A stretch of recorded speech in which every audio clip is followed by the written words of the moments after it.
A e di që ka njerëz të cilëve Allahu nuk ua refuzon duan? Kush janë ata? Udhëheqësi i drejtë. Pejgamberi a.s. thot, lutja e një udhëheqësi të drejtë është e pranuar. Kjo vlen për çdo njeri që ka përgjegjësi, qoftë në familje, në punë ose në shoqëri. Lutja e agjëruesit. Pejgamberi a.s.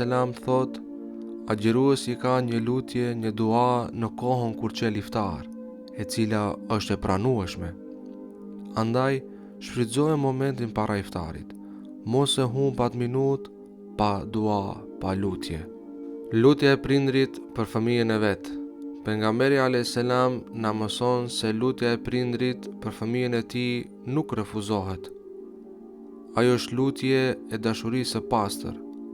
Prindi lutet me dëmshuri, me frikë dhe shpresë për fëmijën e vet. Dhe për këtë arsye, kjo lutje ka peshë të madhe te Allahu xhaleshanuhu. Lutja e fëmijës për prindin. Pejgamberi a.s. na mëson prej veprave që vazhdojnë pas vdekjes është një fëmijë i mirë që lutet për prindrit e vet. Prindrit mund të jenë në varr, por një fjalë, Allah, fale babën tim, Allah, mëshiroje nënën time, ngrihet si dritë për ta. Lutja e udhëtarit. Pse pranohet lutja e udhëtarit?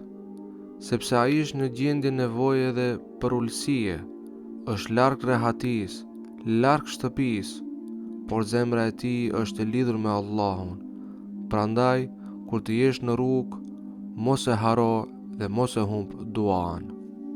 Lutja e muslimanit për muslimanin. Pejgamberi a.s. thot, lutja e muslimanit për vllain e tij është e pranuar. Te koka e tij qëndron një melek, i cili sa herë që do të lutet për vllain e tij, do të thot amin, edhe për ty e njëjta gjë. Andaj mos haro, kur të kesh nevojë, para se të lutesh për vete, lutu për një vëlla, për një motër muslimane, me qëllim që të lutet për ty një nga melekët e Zotit. Allahu na bëf prej atyre që duaja e tyre pranohet. Amin.